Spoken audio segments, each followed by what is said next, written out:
My conscious mind is the processor that processes the inputs. Then whatever inputs which are processed favorably, they are allowed to enter the subconscious mind. Whatever inputs are not processed favorably, they are rejected. We learn about life through questions. Then is everybody intuitive? Isn't that restricting the growth? How do you find that balance? Is it a verb like work to do? How do we progress and work on that? To answer some of these, Mr. Praveen Mankar, founder of Pratibimb Charitable Trust, brings to you Face to Face.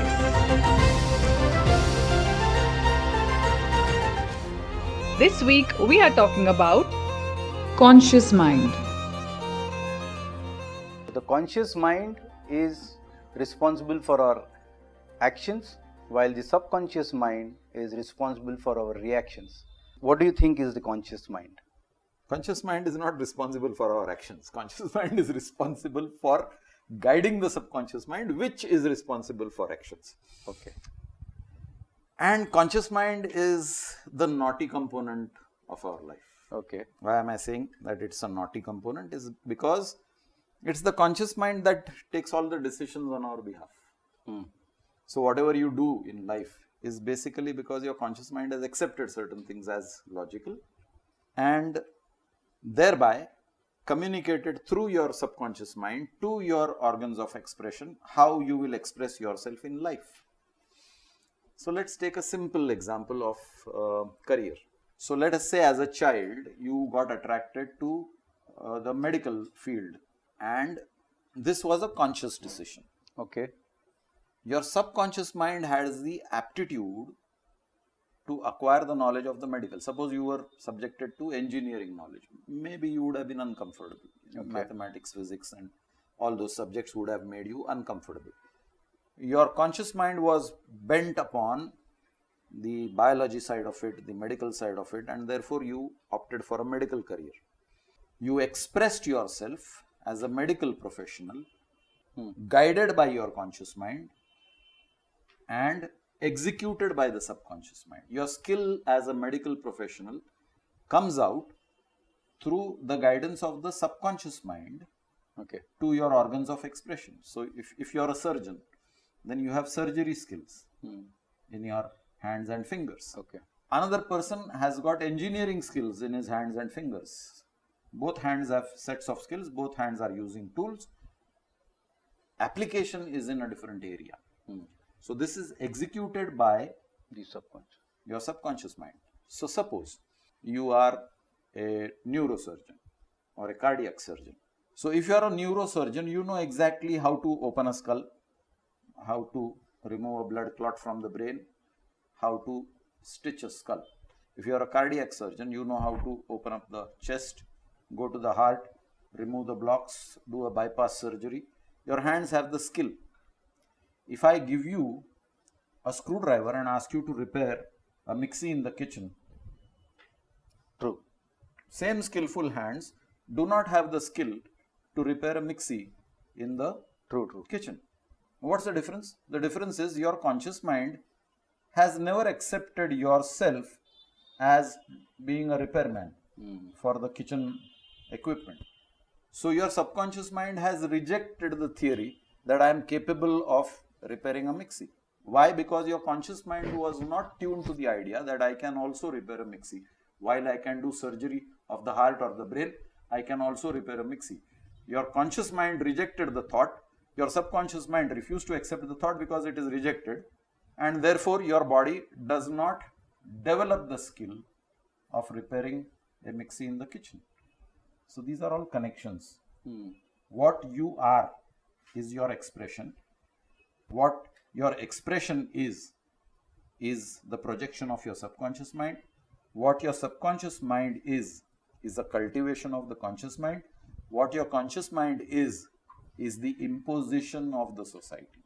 I am using the word deliberately, imposition. When I say imposition, it does not necessarily mean an external force. You saw a whole set of relatives becoming doctors. So it became sort of an imposition on you to become a doctor, because my family is full of doctors, I want to become a doctor. So, from this answer of yours, sir, I am trying to think that you could train your conscious mind to think and do or give directions to your subconscious mind in such a way that you could do whatever you want to do in life. Yes. Now So, you have I hit the think nail on the head. Conscious mind is the one whom we should try to be in, not control. I don't want to use the word control because it gives a little negative connotation to it. But I would say that if the conscious mind is right on the right path, then the rest of the things just fall in place. Absolutely. Absolutely. Now that is more easily said than done. Yeah, I know. Yeah. Yeah. Conscious mind, if it is set on the right path, who decides right?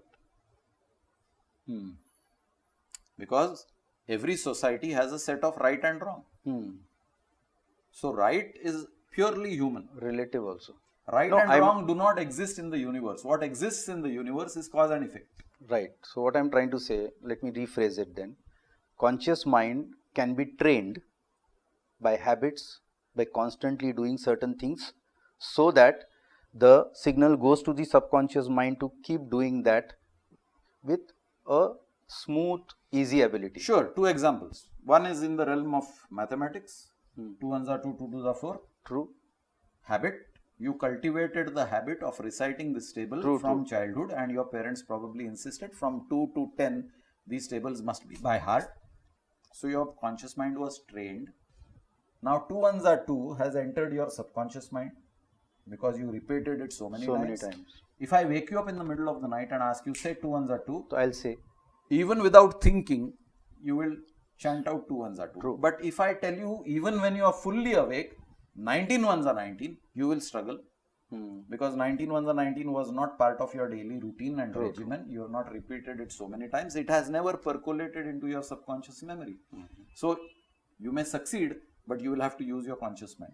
You will have to do addition. 19 plus 19, 38. So 19 twos are 38. You will still succeed in reciting 19 ones are 19, but it will not flow like a river, which is the case in 2 ones are 2, 3 ones are 3, 4 ones are 4, up to 10. Probably things come out automatically because every cell in your body has chanted that. Right? Now this is one part of the story. The other part of the story is car driving. When you start learning to drive a car, you have to use your conscious mind, your brain. You have to first think, where is the accelerator, where is the brake, where is the clutch. You have to first think, then operate the foot accordingly. First gear, second gear, third gear. You have to think before you change the gears. For the first week of car driving, you are struggling with your conscious mind. Second week, you are a little familiar. Now you have studied on the steering and all that. By third week, you can drive the car. True. Though not expertly, but you are in control. At the end of 2 years, you don't even think where is the brake, where is the clutch, where is the accelerator, where is the gear.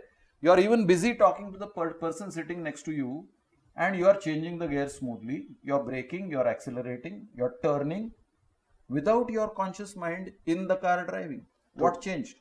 What changed is your subconscious mind acquired the skill.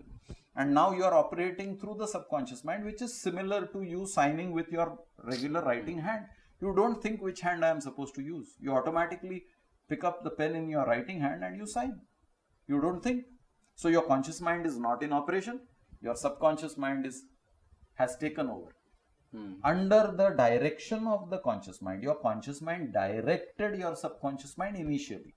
So what I'm getting out of all this is that our conscious mind is the externalized part of our mind, which makes us go through this learning curve of any cognitive thing like reading, language, memory, car driving, as you said, and all this, so that it becomes a part of the subconscious mind's memory, isn't it? No, it is not only the externalized part. I would say the conscious mind is the buffer between the external environment and the internal environment. Okay. Your internal environment is the subconscious mind. The external environment is what you see and whatever absorb through your sense organs. Senses. Okay. So the conscious mind is the in between. So I see things, I hear things, I smell things, I touch things, I taste things. That's external. My conscious mind is the processor that processes the inputs. Then whatever inputs which are processed favorably, they are allowed to enter the subconscious mind. whatever inputs are not processed favorably, they are rejected. So my expression is the training of my subconscious mind accepted by my conscious mind through my external environment. So So conscious I can- mind is amenable I to can instructions. retrain myself. Yes. So conscious mind is going to Yes. help you in Yes. following instructions. Yes. So the learning part or anything which is related to learning Yes. is through your conscious Yes. mind, right? So Always. it's a very important part of the mind. Very much so. Yeah. So when some people are brain dead, in coma, so their conscious mind is functioning or not functioning? No, they are not aware. They are in coma. No, but their other functions of the body are going on. Subconscious mind. They are breathing. Heart is beating. Subconscious mind. They say that if you speak to them, they are hearing what? So they are hearing, but they are unable to express. So their communication between the subconscious mind and the organs of expression is dead. So those input-output devices. Right. Those, yes. to put To in put it- technical language, Yeah, yes. so they the are- outputs are not functioning Okay. because the connection is snapped. Okay. And therefore, though the conscious mind has given the command that yes, here is your mother speaking to you, you are in coma, but this is your mother, you recognize her voice, and she's asking you a question, how are you feeling now? But I am unable to answer her. Because though my conscious mind in coma picked up, because I heard the voice, but I am unable to process the command that will say, yes, mom, I'm fine, I'll be okay, I'll be back soon. I cannot do that because that connection is not, there's a short circuit there. So brain and all the other nervous system will be consider it as a part of the input-output devices or Always, yeah, receiver Or- transmitter. not the part of conscious mind at all. Brain is part of your conscious mind because that's where your awareness comes in. Okay. Spinal column is part of your subconscious mind because that's where the parasympathetic responses come. True. Autonomous nervous system where I touch a hot object and I don't have to think, I withdraw my hand. Reflex. Reflex. That reflex comes from the parasympathetic nervous system. So if you talk in purely physiological terms, then it is yes, input-output devices of the nervous system. One totally different question. All living things have consciousness or awareness of being alive. Yes. Yeah. Is it a boon or a bane? What do you think? Because, Again, boon, bane is similar to right, wrong. okay. It's relative and it's human. Yeah. The important fact is that you have a consciousness to what degree? What is your degree of consciousness? Because humans are known to be Even super among aware. the human being, you will find different degrees of consciousness. Okay. Some people are more aware, some people are less aware. And it has got nothing to do with your level of education and intelligence. Yeah. It's just a question of awareness. I am highly educated. I've got multiple degrees. Maybe I've got a doctorate degree. But I'm not aware that my speech hurts my nearest and dearest ones. Especially when I'm- you are I'm on a not conscious spiritual of that. journey, then No, forget the spiritual. I'm even talking of the day-to-day living in a family. I am highly intelligent. I am highly educated. But I am not aware that my speech is highly hurtful. So, awareness is consciousness. Multiple areas or disciplines in which you can be conscious. Your level of consciousness depends on how many areas and to what depth are you conscious. So friends, I hope all about conscious mind is clear to you. In the beginning, I started off saying that the conscious mind is responsible for our actions and the subconscious mind is responsible for our reactions. But now we know that all the actions or reactions are taken care of by our subconscious mind itself. If you have some questions about life, please connect with us. Do not forget to like, share, subscribe, and press the bell icon for weekly updates.